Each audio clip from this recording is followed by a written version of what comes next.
Welcome to the Bridge the Gap podcast. Here's your host, Dustin Udke.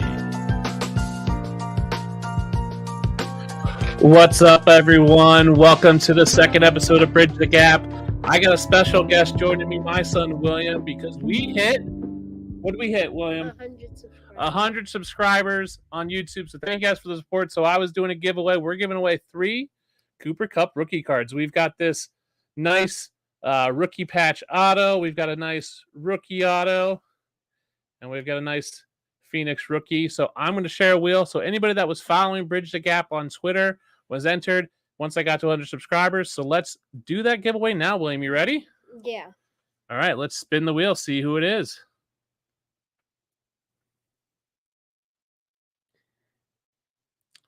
It looks like we got Space Cowboy for Life. So Space Cowboy for Life, thank you for subscribing and following on Twitter. I'll be reaching out to you guys on there to get you guys these cards. So we've got a fun show tonight. We're talking everything training camp buzz. William, thank you so much for joining me. How do you feel being on YouTube? Yeah? Well, thanks, buddy. I love you. Bye, Dad. Bye. And now I'm going to bring on my guest for the show. I've got one of my best friends in the space, Mike Nerd Boy Takes from Dynasty Degens. Mike's, how's it going tonight? It's going well, man. It's going well. I was telling you a little backstage. It's a little crazy right now. I'm not potting from my normal spot, so I feel like I'm, I set up. I was like, okay, here we go. We're gonna find a nice little corner in my spot, and then I just feel like I'm a little out of sorts right now. But like, I'm very happy to be here, and I'm ready to chop it up with you. Yeah, we got a fun show. We're going to be talking training camp buzz, kind of what you should and shouldn't be taking away from all these clips and blurbs from coaches. We got a couple fun segments. So we're going to start off with a game. What exactly is the game? Well, it is not a quiz or a trivia contest, nor is it a test of brute strength or athleticism. At its core, it's just a children's game, and I would wager that some of you here this evening have played Would You Rather? A classic Would You Rather. As we're talking training camp buzz, Mike, let's talk about 2 guys that have had a lot of buzz in the past. Would you rather be rostering for Dynasty right now, Trey Lance or Justin Fields? Oh, it's Justin Fields right off the bat, very easily for me. My soft spot in general is going to be rushing quarterbacks, guys that have maybe some developmental issues that need some work, but also have the ceiling of the Jaden Daniels, the guys, the Anthony Richardsons.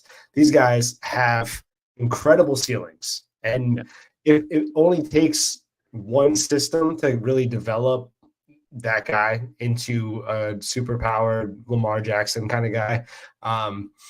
And that's the ceiling that I chase in fantasy all day. So I was very in on Lance, very in on Justin Fields. Still kind of in on Justin Fields right now, just because he showed us that maybe he's not a very productive NFL quarterback, but he's a very productive fantasy quarterback. And he has shown that he can produce with his legs. He's decent given the right system, that he can, throw for touchdowns, do the slants, this and that. DJ Moore had one of his best seasons ever last year with Justin Fields. So I think ultimately he could do that with the George Pickens and the Freiermuth and, elite running backs like Najee and Jaylen Warren that he can lean on. Lance would take a massive injury. I think Fields has a chance to almost carve out the QB1 role if it goes up camp and then Russ just falls. I don't think it's going to happen immediately. Yeah, it's possible, more possible than the Lance, personally. Yeah, I agree with you. I think Russell Wilson is going to be the starter. I think he remains the starter, but I think there's a clearer path for me for Justin Fields. He has more NFL experience. It looks like teams are just kind of out on Trey Lance. Like, he can barely win the backup job above Cooper Rush in Dallas, and it doesn't seem like anybody's going to really want him. He is going to be a free agent next year. So is Justin Fields. I don't see a lot of landing spots for either of them. but I think Justin Fields has a better chance of starting than Trey Lance does. So I agree with you. I'm all about Justin Fields. If I had to take one, I'm kind of out on both for Dynasty. I mean, if I have the space and I can stash a Justin Fields on there, but I think there's other guys I'd rather have. Give me a Spencer Rattler, even Jordan Travis, maybe over a Justin Fields, who might have a little more future than those guys. But Mike, I appreciate you coming on. Why don't you tell the watchers where they can find you, what you got going on, and everything that's going on with Dynasty Degens? Sorry, a little choppy at the end, so just get me. I apologize. No, tell them where they can find you and everything that's going on.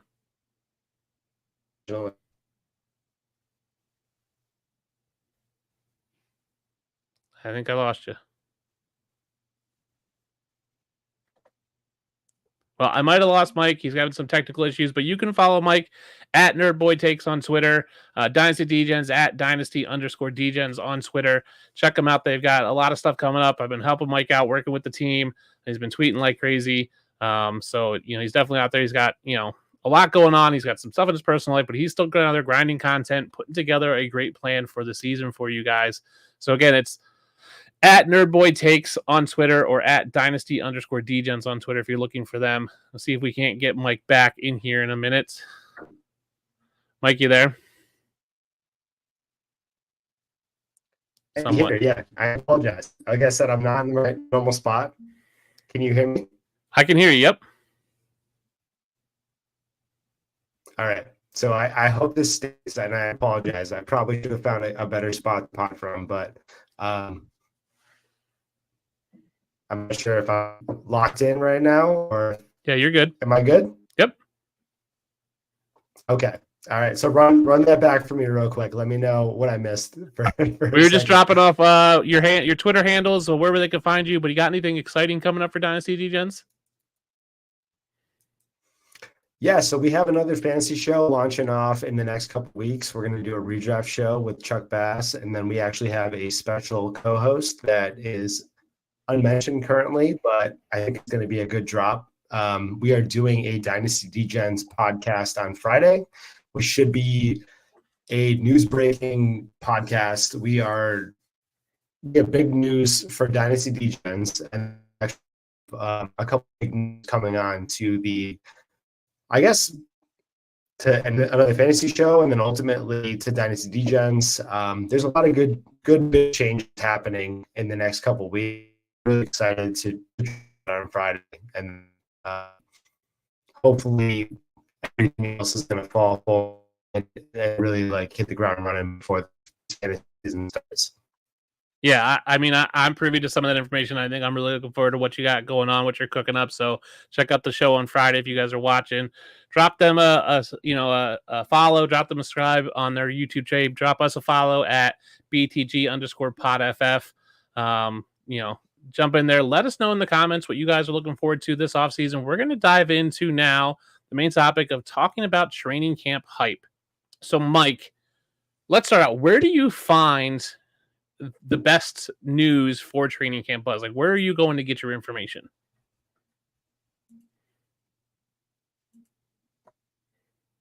No, don't think I got him anymore.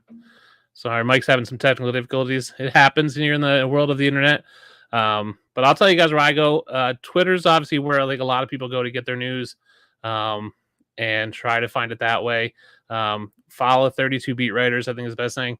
That's where you're going to find a lot of your stuff. You can read your ESPNs and your Fantasy Pros and those others news sites, and they're going to have the same stuff. But I think getting it directly from the beat writers is where you're going to get, because you're going to get what I consider unfiltered opinions. And I think what happens a lot of times with news is we get the sensationalized kind of clickbaity, sensationalized headlines of, oh my gosh, this guy is the number one running back. Well, it's not really. Maybe he worked with the ones for part of the camp. So we've seen this for Will Shipley. They was working with the ones in the red zone, and that kind of got twisted into Will Shipley's working with the ones. Well, it's not. He was working with the ones in the red zone. So I think when you get it from the beat writers, most of them do not sensationalize it or any of that kind of stuff. It seems to be much better. So that's what I'm going for. Let's see if we can get Mike back on here. Mike, you there?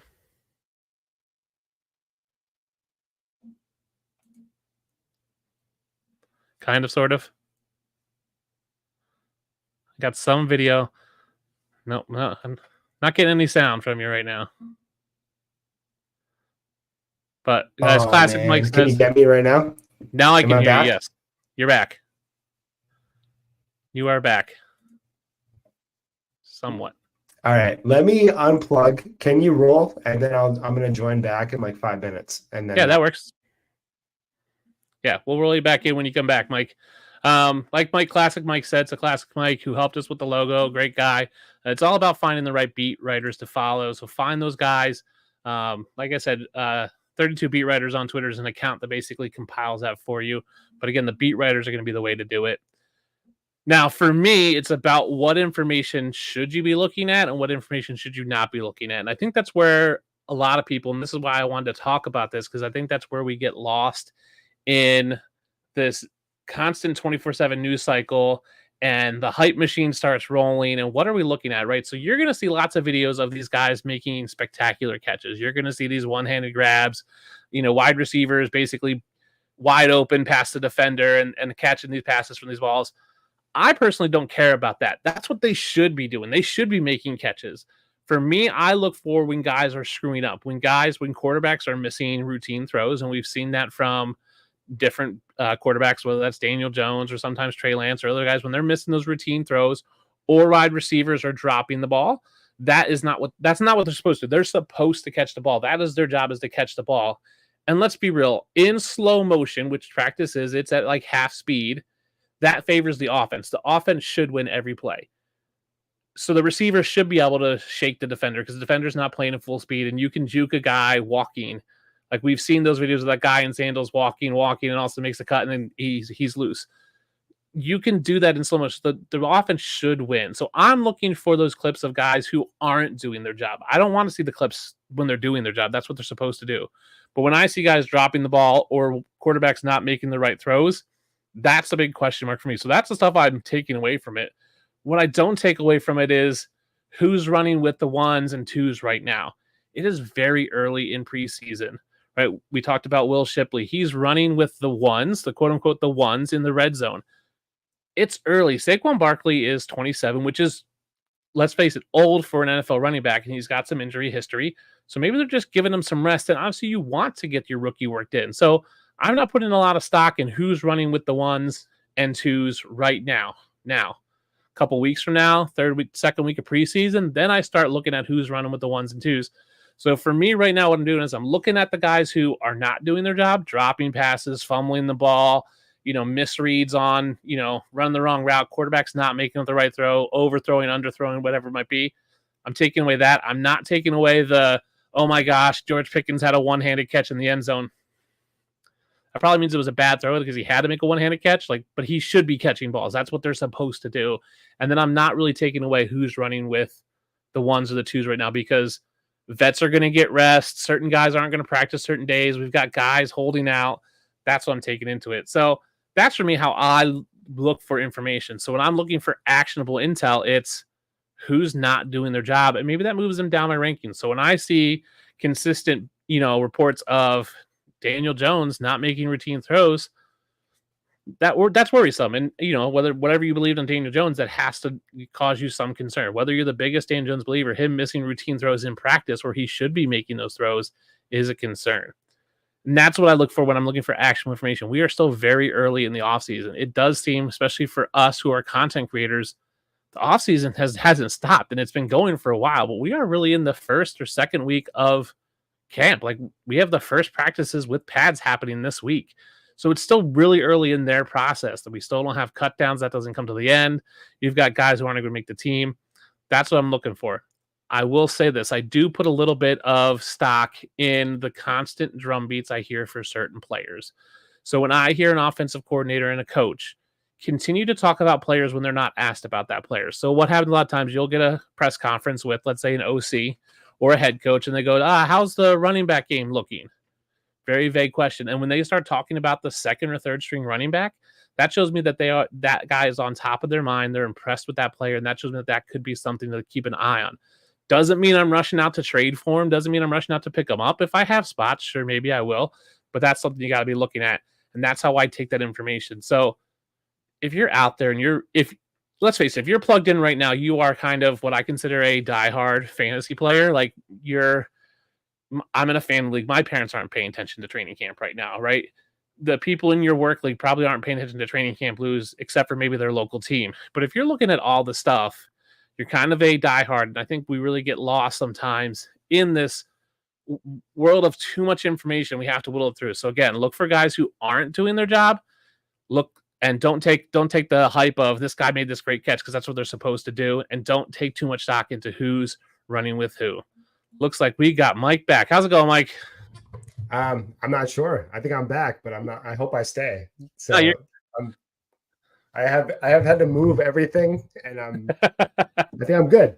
You're good now. You look good. You sound good. So, Mike, right.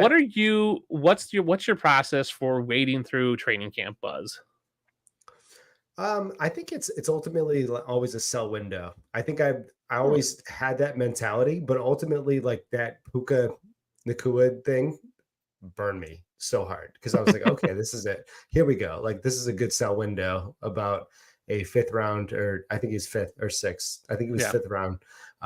But yeah, I was like, oh, this is a sell window. We are good. And this is going to be amazing. You know, I was selling him for a first, I was selling him for this, I was selling him for that. And it just felt great at the time because I was buying into the camp, and sometimes camp hype is real. And that is very new because ultimately, you know, I've been in the industry for a little while and I've been doing fantasy football for over 15 years, maybe even longer. But, you know, you see it. You see these guys eating, you know, you see like the Jalen Reagors or the whoever it is that are making great catches, and they're like Tutu Atwell is going to be something this year. And here we go. Yeah.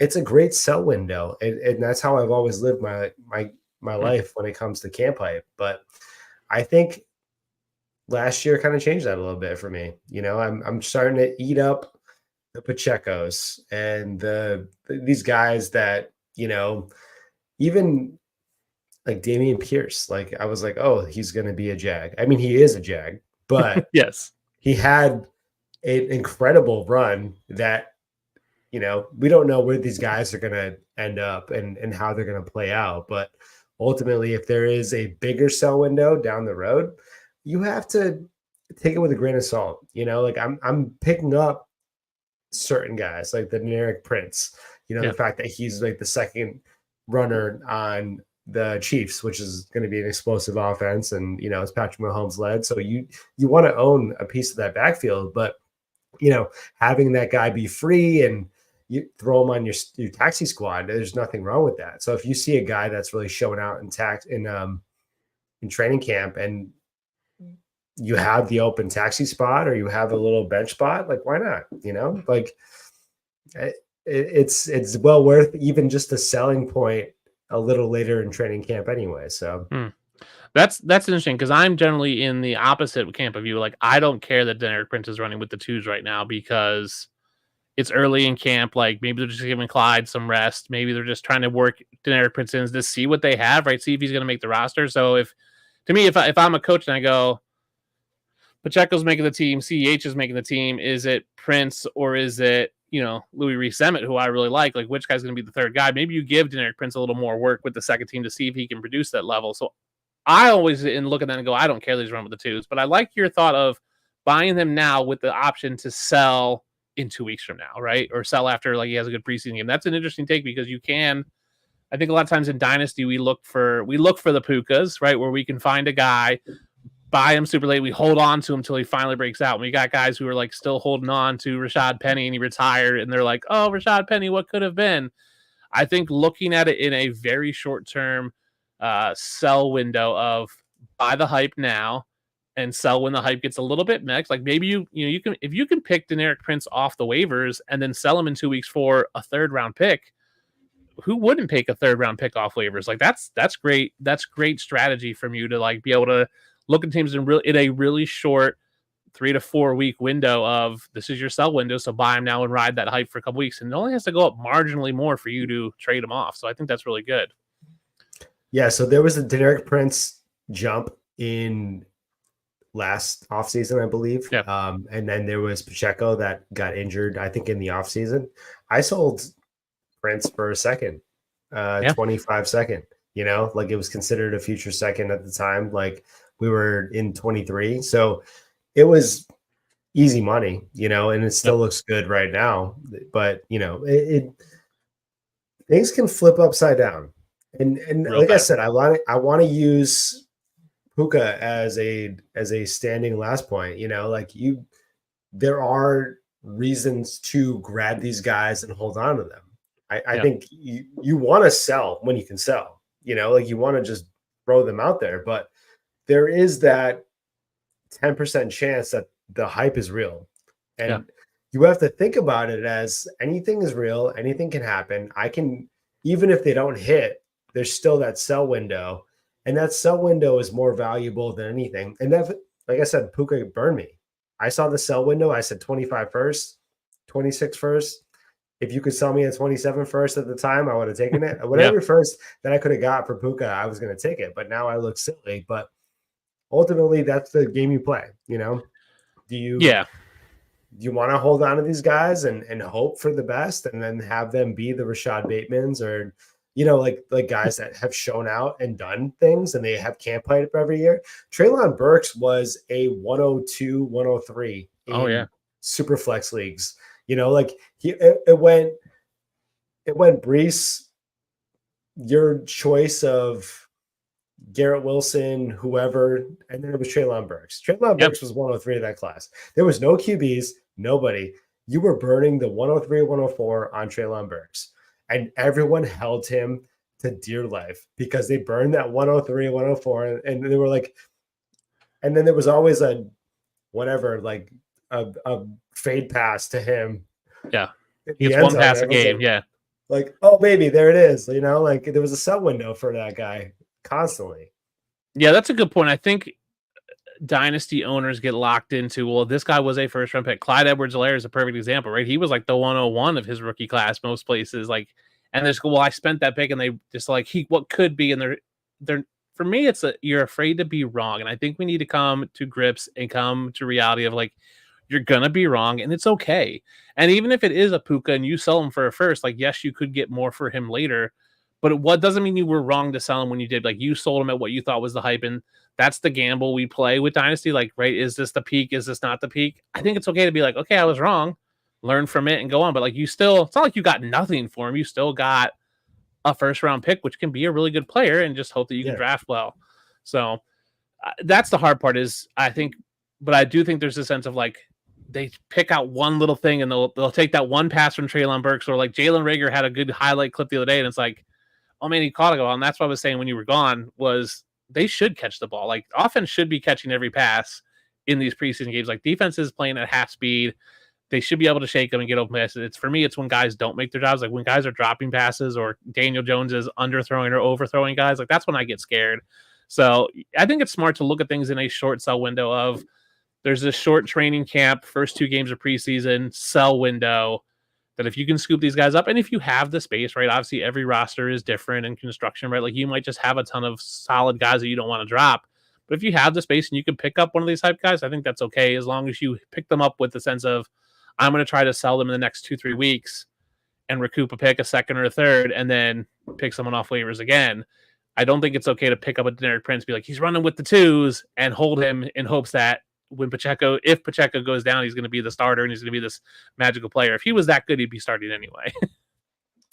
Yeah, and everyone's built differently. I think one of my favorite builds is drafting the best available player, like getting the guys that I think are going to just like totally boom this year, like the Mixons, like those guys, and sell them before camp, before anything. Like I sold Mixon for 25 first. I was like, he's on a new offense. He signed a bag. Like guys like even DJ Moore or anybody. Like anybody that gets the bag right now is an easy sell, and you sell them for picks. And then ultimately your build is, I'm going to either sell these guys for picks and insulated value, throw in like a Rashid Shaheed or whoever, selling these big time vets like Stephon Diggs was a sell, maybe not anymore. Who knows where he's at in value right now? But like guys that are Devontae Adams, even like he's getting the crazy hype from the receiver show, everyone knows Devontae Adams. Everyone's like, oh, he's a GOAT. Like he's obviously everyone that wasn't tuned in knows what Devontae Adams is. But even like the casuals right now are like, oh, like they're watching Netflix and they're like, holy shit, Devontae Adams he's a GOAT. He's a guy. Like, he's the guy. He's definitely a guy.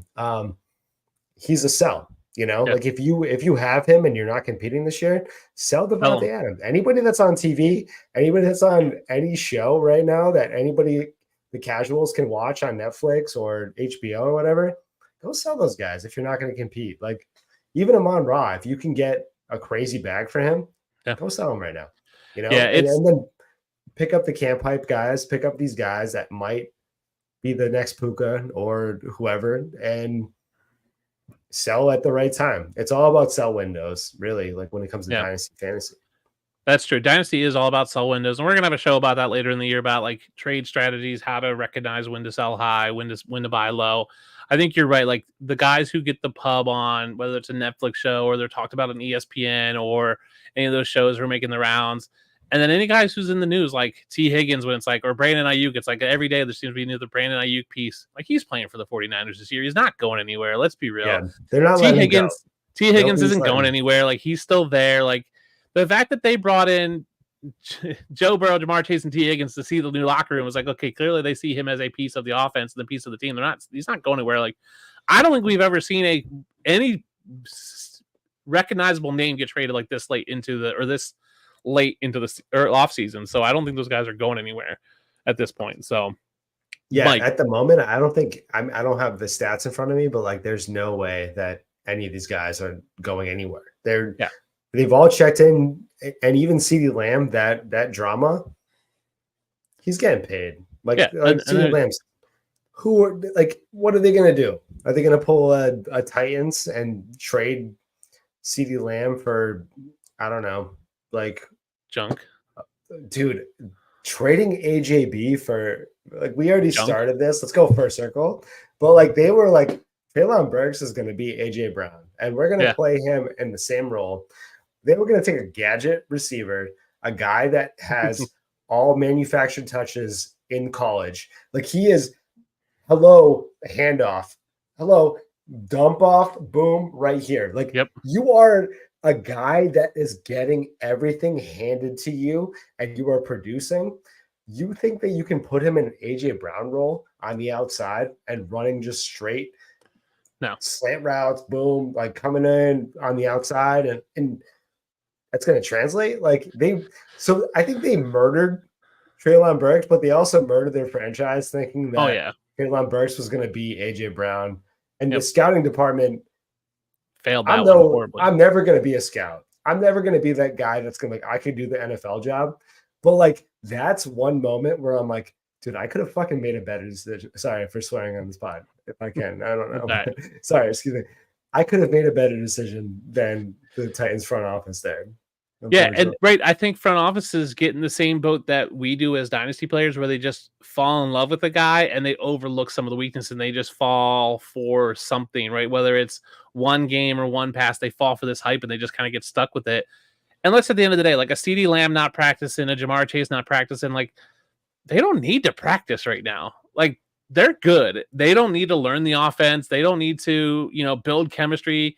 You need the guys like a Deneric Prince. The Cowboys are probably even better off for CeeDee Lamb not practicing because Jalen Tolbert and Ryan Flournoy are getting more reps, right? They're getting those guys who don't have a ton of reps. They're getting more reps. You don't need CeeDee Lamb out there running routes every day and, overworking himself and putting more wear and tear on his body.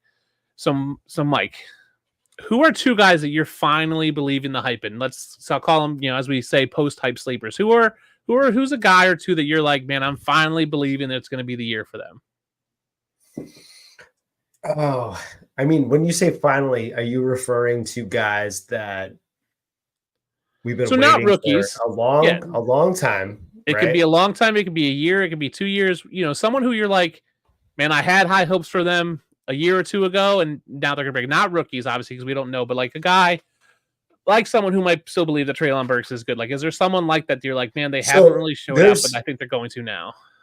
there's a guy that is absolutely buried, like absolutely just like has no way to wiggle volume Okay. because he's behind three fairly elite guys. Like we're talking couple wide receiver ones, wide receiver twos, that I was high on. I was super high on coming out of college, and ultimately he had a life-threatening diagnosis. And he started camp and then got the diagnosis, and then he just fully faded. And ultimately that does more than just like your physical. That's your mental. That's like, hey, you get that diagnosis and you feel like you might die. Like it's just who is that?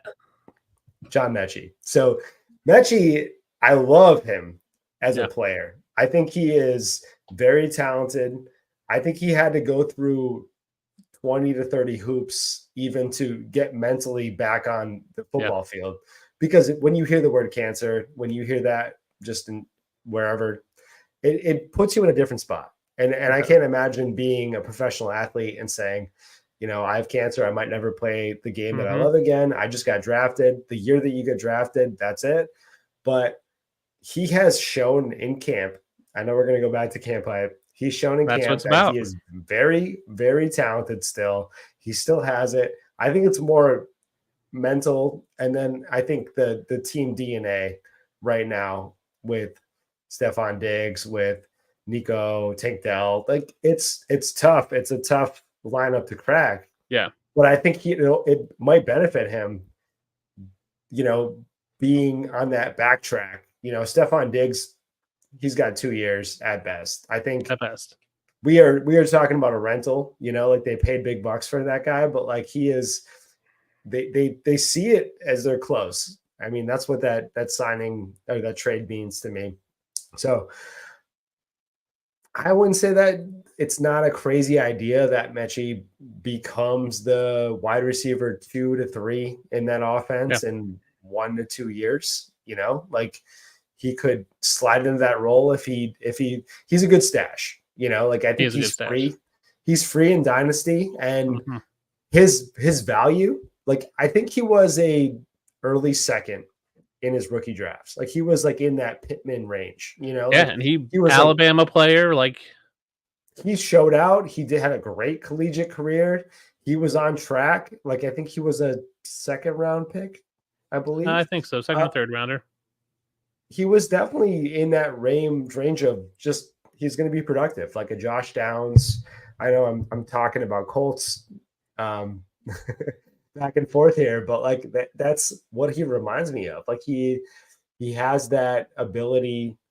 I think he just like has fallen back because the mental stuff, and it's hard to come back from that kind of stuff. Like it is difficult. But you asked me for 2.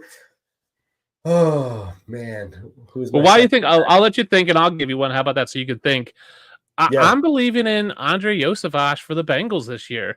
I know everyone is all about Jermaine Burton being the guy, but I think Andre Iosivas now came out of a small school, came out of Princeton, rookie last year. I think he really showed out at the combine. Everybody goes, he played at Princeton. It's not a football school. Yeah, but he's got he's got the intelligence. If he's at Princeton, he can play. And they came out and said he can play every position. I think we've seen Tyler Boyd step up in games where T. Higgins or Jamar Chase misses. I think Andre Iosivas will slide into that role of the wide receiver 3 when they are on 3 wide receiver sets.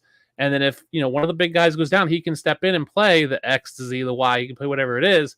So I'm kind of buying into the hype this year of him a little bit as a deep stash. I'm drafting him where I would have drafted, Tyler Boyd last year in that, the late teen rounds where you're like, hey, guy who has maybe flex play some weeks, but if an injury happens, he can move up. So I'm buying into Andre Iosivas. I think he's very much just like John Mechie, where it's people forgot about how good he was, and for whatever reason, like Mechie was the cancer and not playing, and for Iosivas, it was playing for Princeton and Ivy League.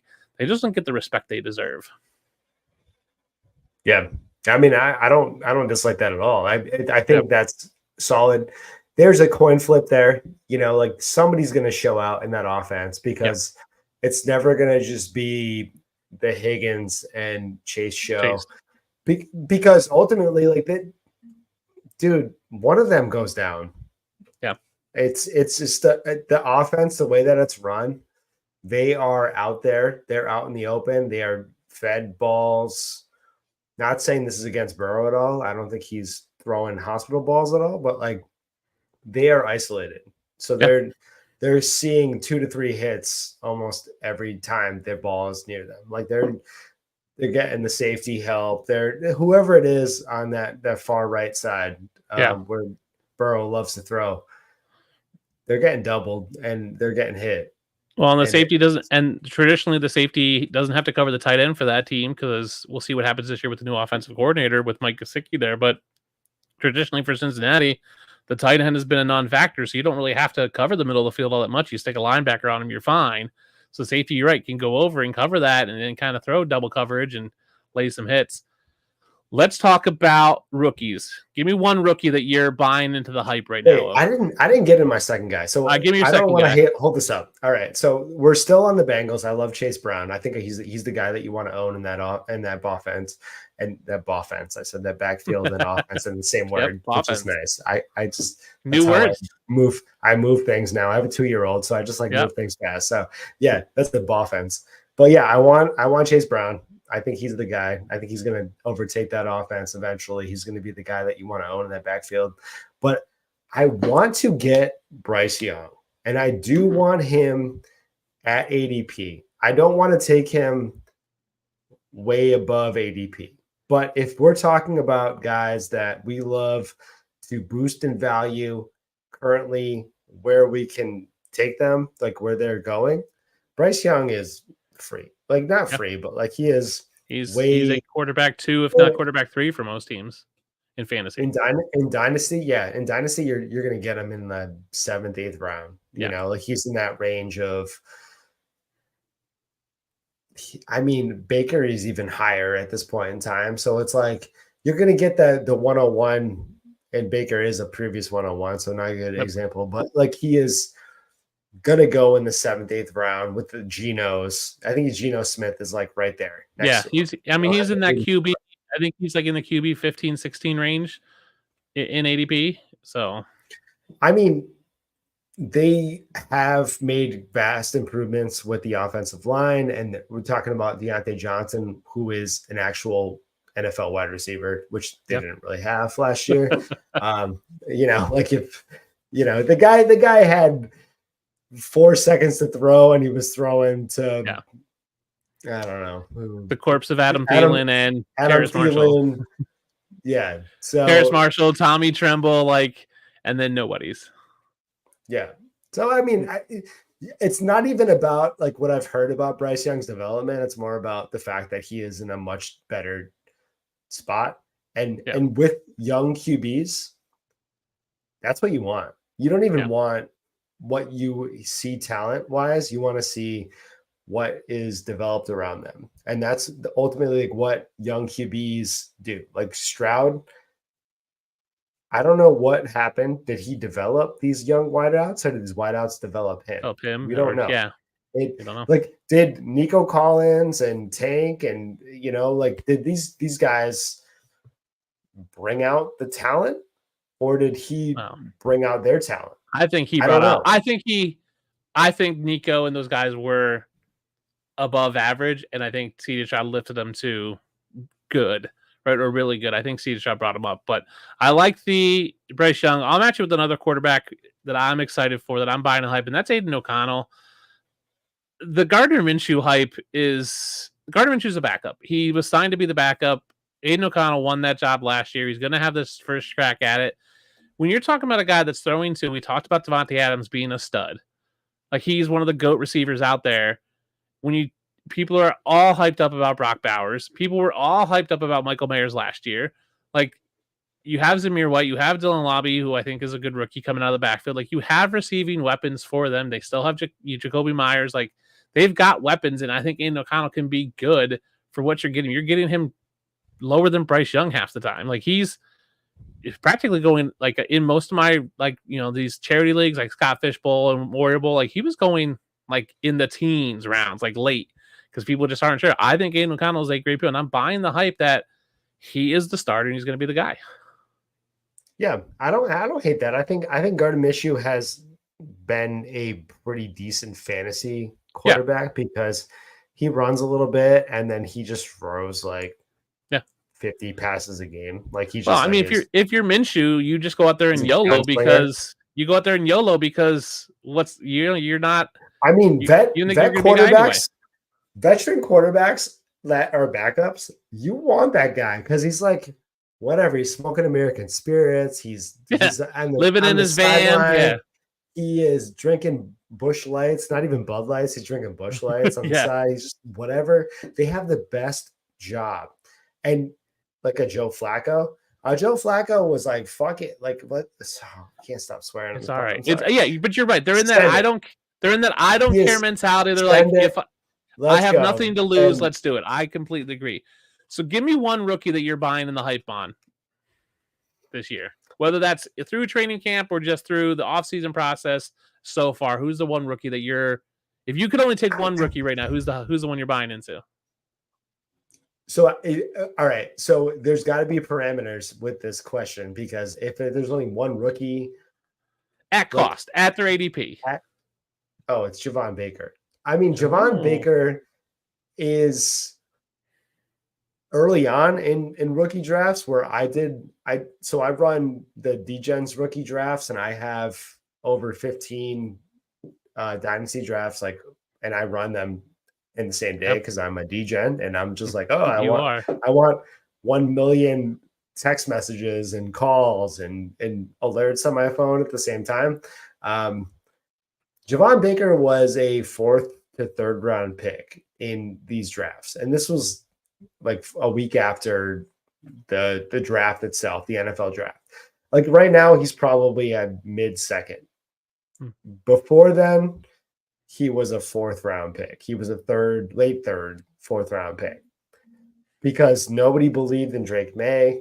Nobody thought the Patriots offense was going to develop an actual offense. They thought that it was just going to be, lockstep with what they do. They get these guys in, they get a Mac Jones, and then they draft hodgepodge guys from the 2nd, 3rd, 4th round, the Tyquan Thorntons, all these guys, and then they bring in like wily veterans, and they're like, this Juju Smith-Schuster exactly, and the Kendrick Bourne. This is exactly what we're used to in New England, and this is what we know. I think it's different though. I think Polk and Baker are different. I think Drake May is legit. I think he's going to be, but also the general's not there anymore. Bill Belichick is not there. Different offense, different team. Offense is completely different. So you can't value these guys at the traditional Patriots. Yeah, I agree.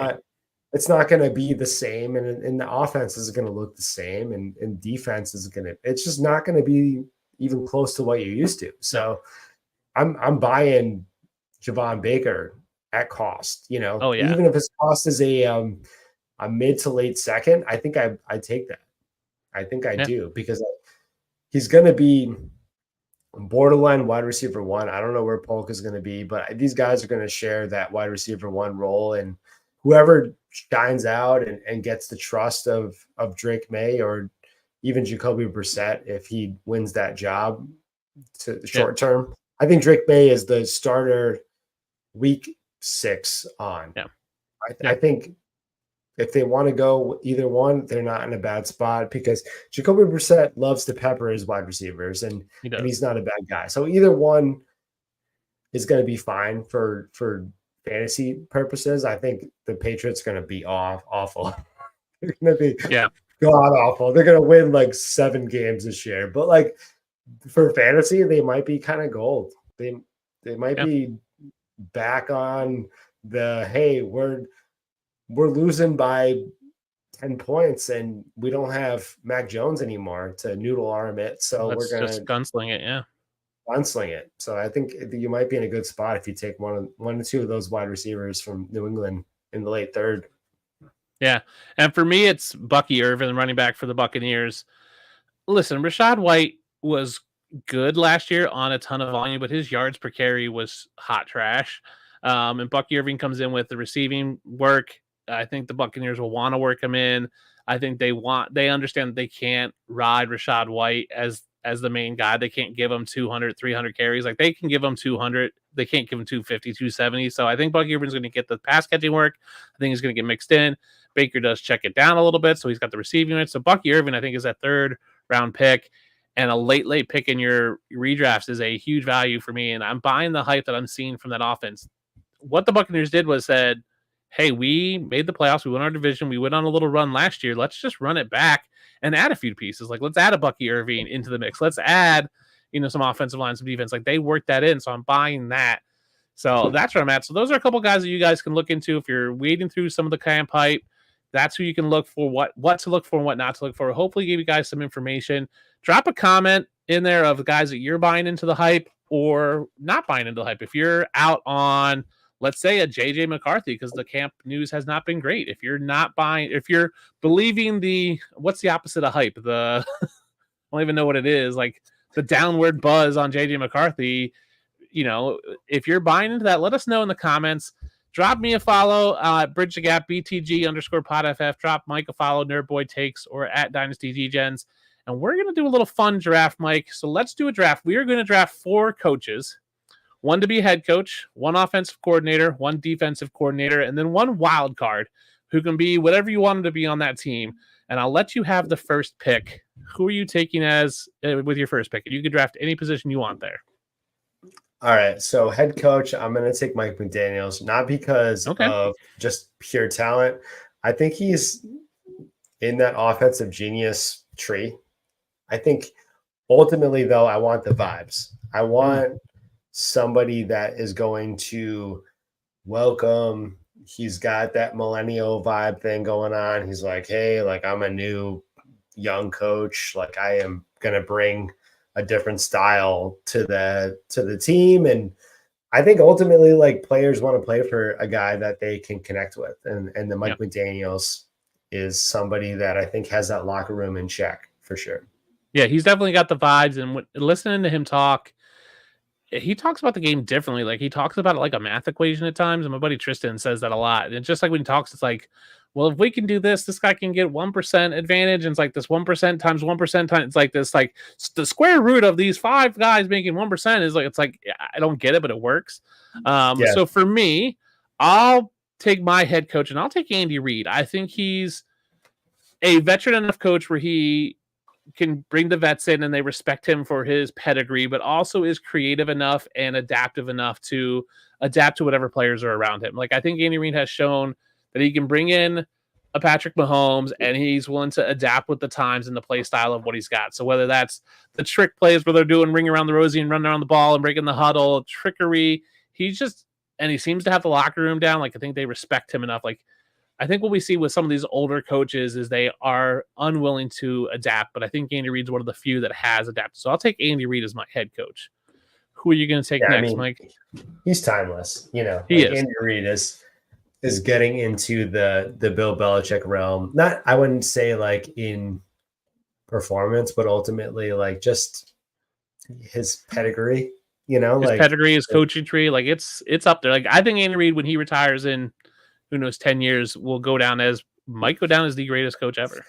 If you're giving Andy Reid 10 years, I don't know, man. I mean, like he is a big boy. Like he is a big somebody boy that I think eats a lot of cheeseburgers. I don't think he's got 10 years in life left, never mind coaching. But like, I mean, you never know. I mean, he seems to be having fun. So it seems, like you look at Pete Carroll. Sometimes these guys in the NFL last forever. Like you're like, how do you live? Like, you know what I mean? Like, like there's Jerry Jones. I'm like, dude, you should have been dead 30 years ago. You're the crypt keeper. Yeah, you should not be around anymore. How are you still alive? Like, there's no way that this guy is still alive. They probably did a body swap at some point in time.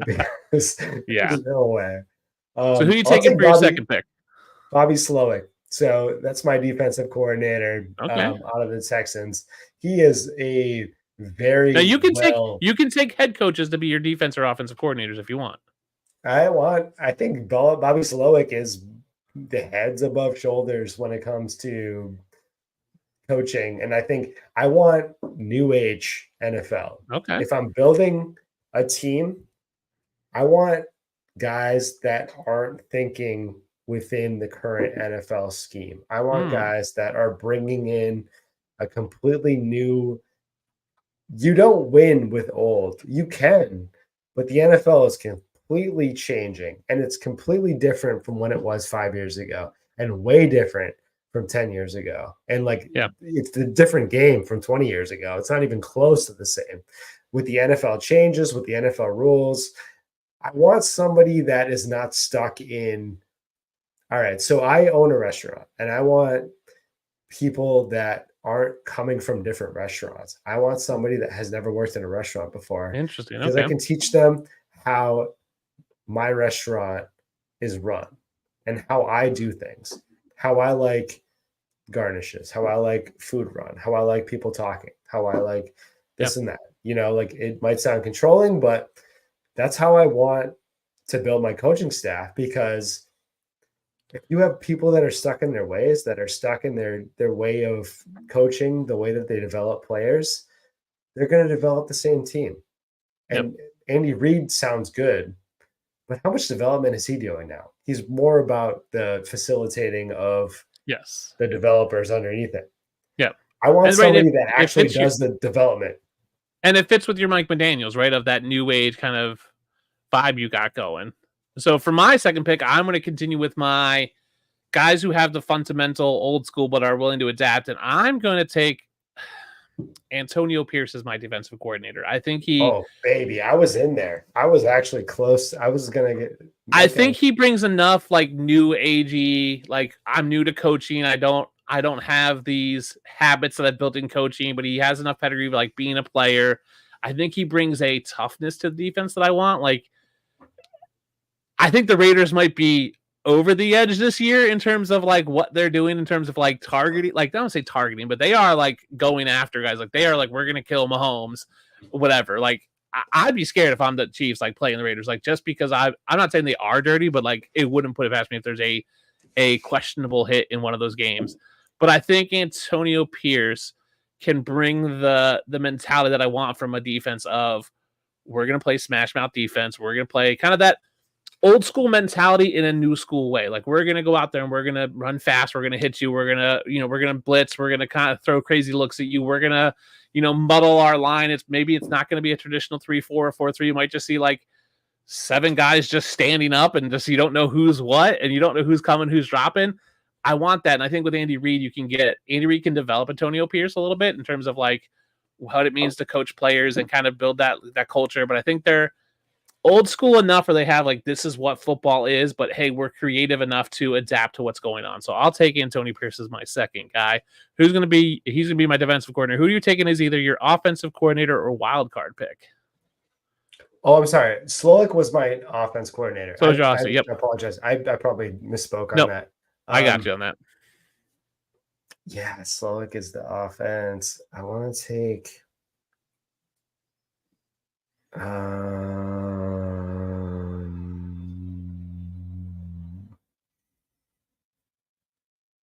All right, we're gonna go Detroit Lions because I love. What? I was hoping he'd come back to me. Well, you know what? I'm not even gonna go. Where are you going with the Lions? Are you going to go Dan Campbell? I'm going Aaron Glenn. I'm going Aaron Glenn. Actually. Aaron Glenn. So, wow. Underscore that and just like go full circle, right?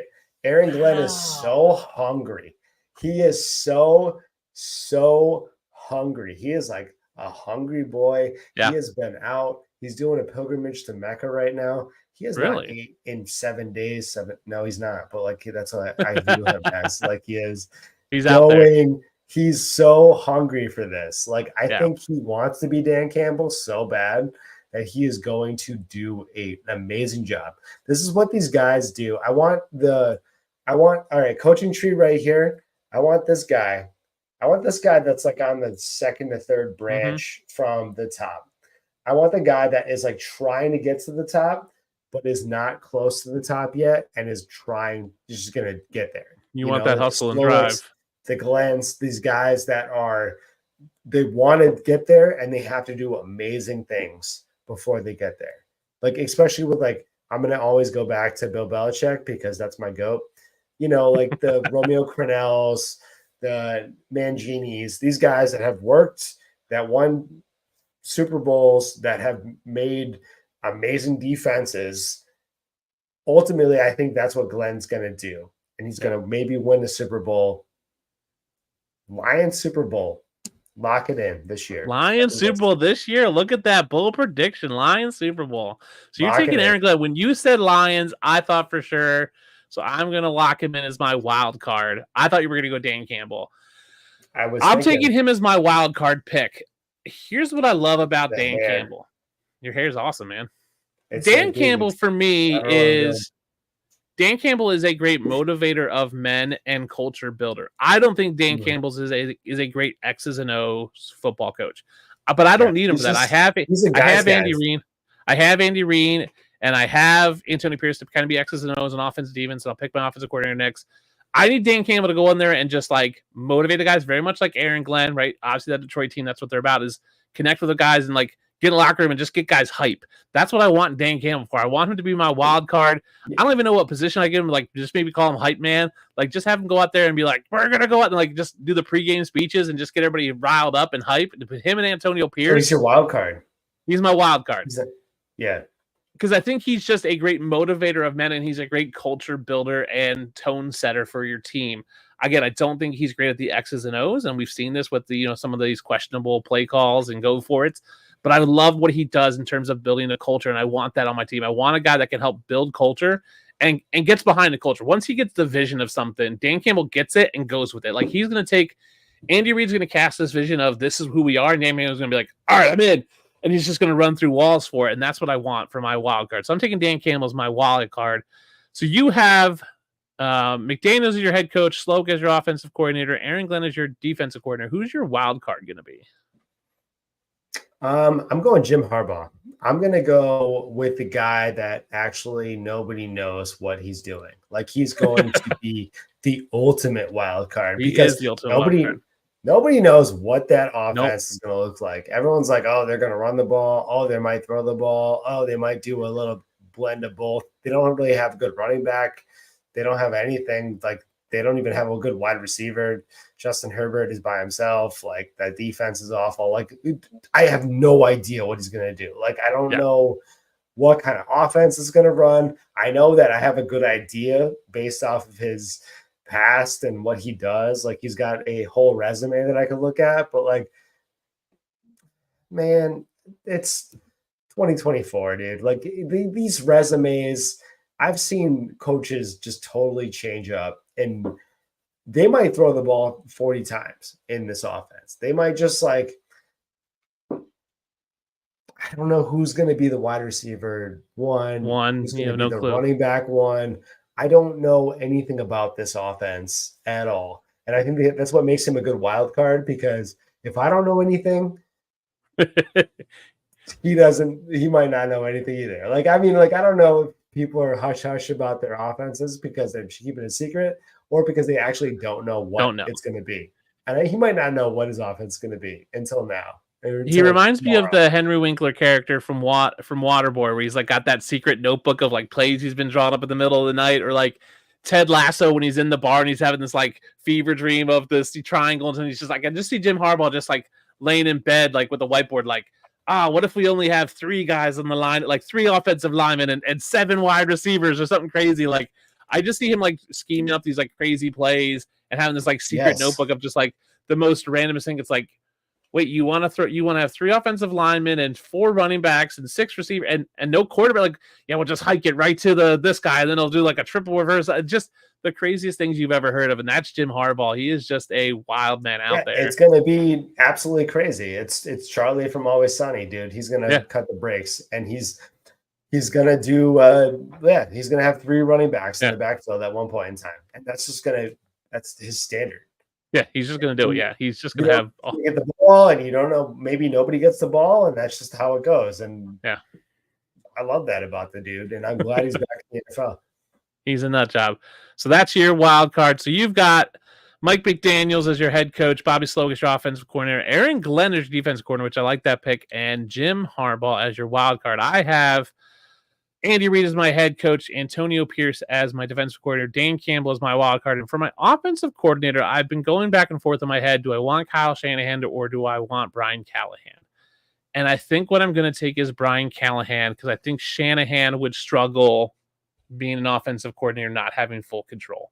I think guys like him, McVay, want to be the head guy, and they can't be. We've seen Brian Callahan be the offensive coordinator for a head coach for a long time. I think he would slide in there with Andy Reid and, again, go, hey, and I think Andy Reid's comfortable enough to be like, hey, Brian, what do you think? And Brian goes, I think we should do this. And Andy Reid goes, all right, cool, let's give it a try. Right? And he would allow Brian Callahan to kind of flourish, but Brian Callahan doesn't strike me as the type who's going to be striving to like overtake Andy Reid. Like he's okay being the offensive coordinator, and right, if they're winning Super Bowls, very much like Eric Bieniemy was okay being under Andy Reid because they're winning Super Bowls. Like he didn't care, but eventually got a shot. I think Brian Callahan can flourish on my team with Andy Reid, with Antonio Pierce and Dan Campbell. Like I think he can be creative enough. He's young enough and creative enough in the offense where he can go, hey, let's try something. Let's try this crazy, like, triple option, kind of a Jim Harbaugh light version of let's try some kind of crazy plays or different formations and see what happens. So that's going to be my guy.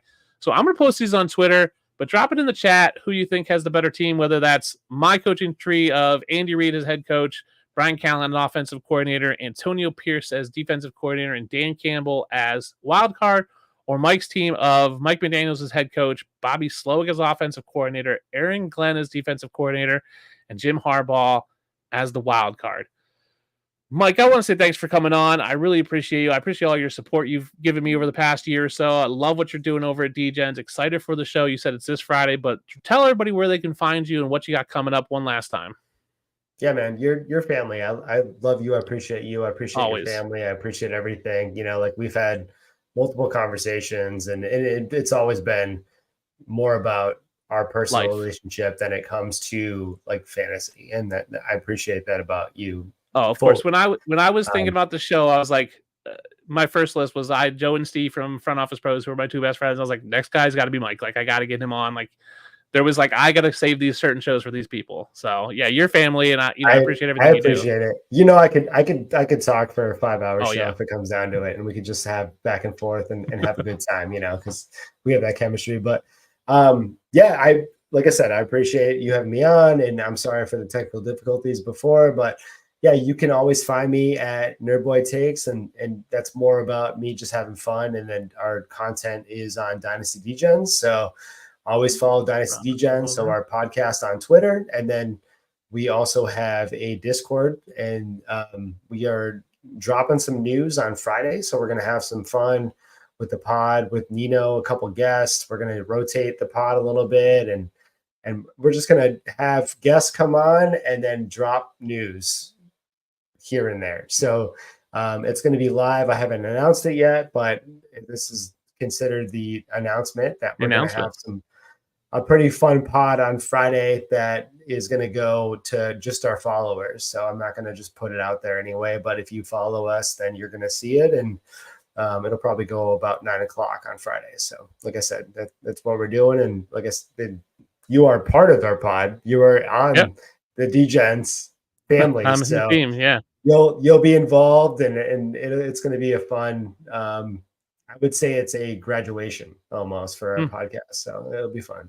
Yeah, and you're right. Being part of the team, being part of the family, and knowing what's coming, you've done a great job of like obviously building that, but also just like putting out good content, good conversation. That's what this pod is about. It's about conversation. So you drop those "Who would you rather have" tweets out there almost daily, it seems. Asking for hot takes, trying to build conversation. That's what this pod was built for, is to have conversations. So today we talked, a little bit about training camp buzz and kind of coach speak. But you've been doing that great with DGen. So I'm looking forward to that pod on Friday. Maybe I'll try to get on if I can figure out my day. My weekends are crazy busy. It always seems July, August is just the busiest time for me. My son's birthday, expo, all that kind of. We were camping last weekend, which was fun but tiring. But, I appreciate you coming on. So yeah, if you guys, it's always been scrolling at the bottom. But yeah, follow Mike.